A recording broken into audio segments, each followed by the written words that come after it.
Bonjour à tous et à toutes et bienvenue sur Cannes Les Reims TV, sur le canal 30 et chez tous nos opérateurs Orange, Bouygues, SFR et Free dans votre émission Portrait People. Aujourd'hui, on est à la Palestre et la Palestre, il y a beaucoup d'événements qui se passent et surtout en ce moment, on est très content.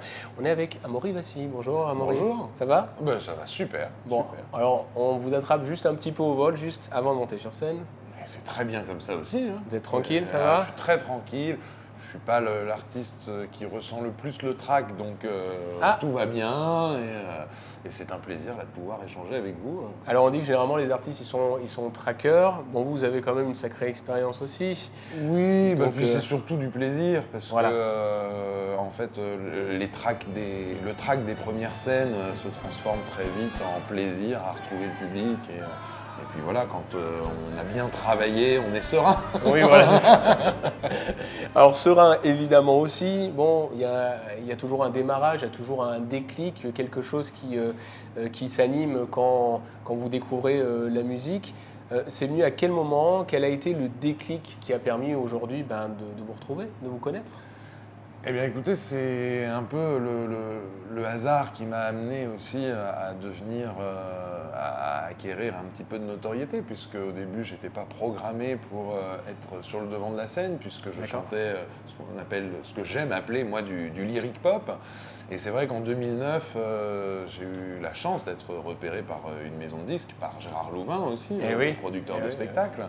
Et j'ai très rapidement signé après avec Warner Music qui m'a permis justement de montrer ma voix, de montrer que j'étais capable d'explorer un registre un peu plus opératique et de le rendre accessible au plus grand nombre.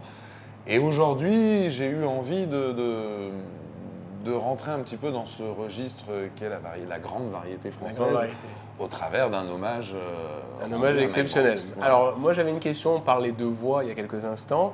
On parle de ténor aussi chez vous en tant que lyrique et aussi baryton Martin. Moi j'aimerais bien savoir du coup comment on situe, comment on sait, comment on sait à quelle famille on appartient.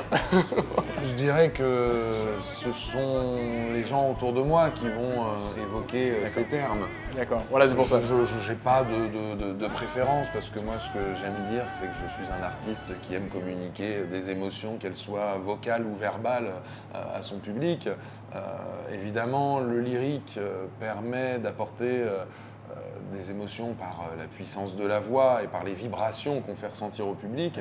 Mais les mots, et forcément ma langue natale m'y aide grandement, les mots ont une toute autre force et on peut faire passer tout autant d'émotions justement avec des mots et avec notamment des chansons comme celle de Mike Brandt qui ont marqué une génération. Et c'est pourquoi aujourd'hui j'ai décidé de lui rendre hommage une fois de plus. Et on va parler justement de Mike Brandt, 50 ans, eh oui, 50 ans déjà, enfin, le temps passe, on ne s'aperçoit pas forcément. Qu'est-ce qu'il évoque pour vous, Mike Brandt? Mike Brandt, c'est un artiste qui en 5 ans de carrière a laissé des milliers, voire des millions de personnes avec des chansons qui sont devenues... pour certains, un peu des incontournables. Des incontournables, oui, c'est ça, ça fait partie de notre inconscient collectif. Tout le monde a entendu une fois c'est comme ça que je t'aime ou laisse-moi t'aimer, voilà. Alors pour certains, ils l'ont entendu parce que j'ai eu la chance de le reprendre déjà il y a 10 ans au travers d'un album hommage. Moi, la première fois que j'ai entendu Mike Brandt, c'était en 2004. C'était à l'occasion d'une émission chez Pascal Sevran, spécial Mike Brandt. Je connaissais un petit peu le répertoire de Mike Brandt, mais vraiment pas beaucoup. Et il a fallu que je me plonge dedans, que je découvre tout ça. Et puis finalement, 10 ans après, on m'a proposé de lui rendre hommage au travers d'un album. 2014. Voilà, qui a été plébiscité par le public. Et donc on a enchaîné avec une tournée. Et puis forcément, en 2023, je savais que le 50e anniversaire de sa disparition se profilait. Et je me suis dit que 50 ans, un demi-siècle, c'est quand même impressionnant quand on sait que Mike Brandt, c'est 5 ans de carrière avant sa tragique disparition. Et il a laissé des dizaines de tubes derrière lui qui ont marqué le quotidien de milliers de personnes. Alors, il s'avère que vous aussi, vous avez marqué le quotidien aussi de la jeune génération à travers Masked Singer. Ah bah dernièrement, oui, en effet. Donc ça c'est intéressant parce que vous parlez de transmission. Mike Brandt arrive en 2004 dans votre vie. Du coup, vous le remettez, vous le faites renaître avec votre façon de chanter, d'interpréter. Et puis en même temps, du coup, nous aussi, on vous découvre et vous nous aidez justement à mieux comprendre les histoires. Et la vôtre également. Avec aussi, chez la jeune génération, ils se sont dit, tiens, il y a une tortue qui est magique, qui chante super bien, et ça serait peut-être Amaury Vassili. Ah bah c'était une expérience assez dingue, hein. C'est vrai que je ne m'attendais pas forcément à gagner, j'ai pas forcément participé. Alors autant, à l'époque où j'ai participé à l'Eurovision en 2011, j'ai espéré à un moment gagner, je me disais, bon, ça serait super, ça serait génial.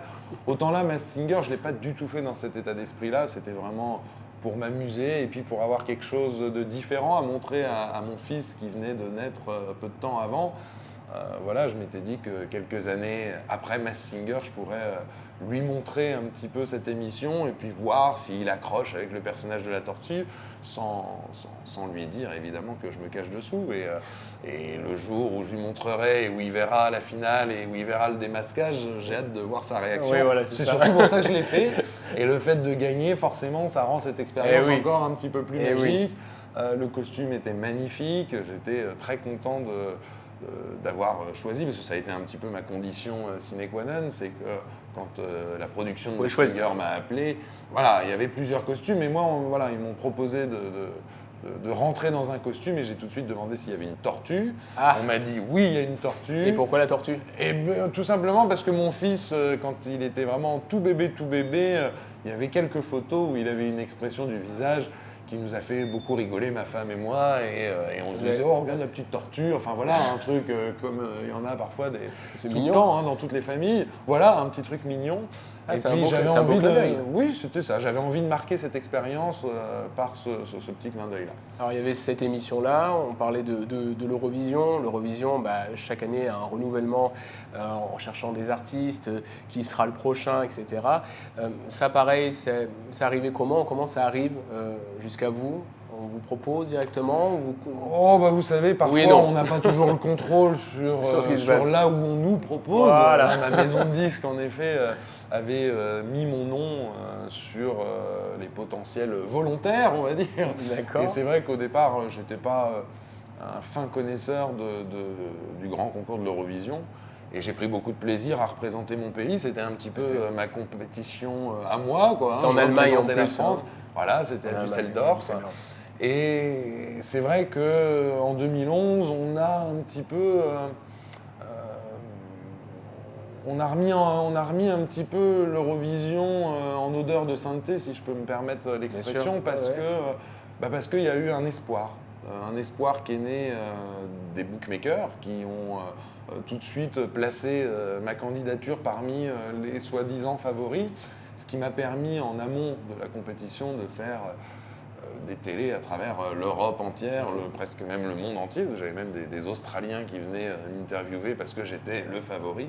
Donc ça a été un coup de projecteur incroyable pour moi. Ça m'a permis de faire Vous avez promotionné le Made in France, en fait. Exactement. Et puis, le fait est, c'est que je chantais en langue corse, et qui est une langue qui était très adaptée pour chanter ce registre lyric pop.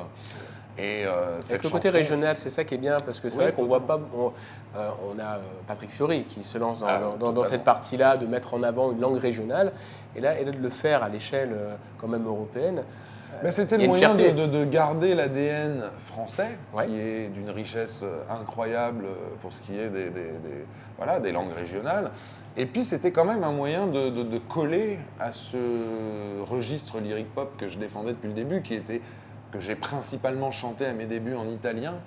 Mais voilà, le corse a cette même fluidité chantée. Voilà, c'est très agréable à entendre. Hein. Et comme vous l'avez dit, Patrick Fiori chante très régulièrement en corse et je crois que le public adore quand il le fait.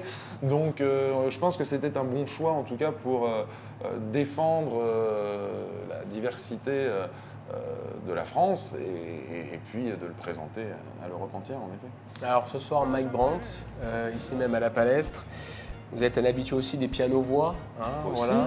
Donc du coup, vous, Mais toutes les formules sont bonnes à explorer, qu'on ait 10, 15 musiciens. comment ça va se passer ce soir?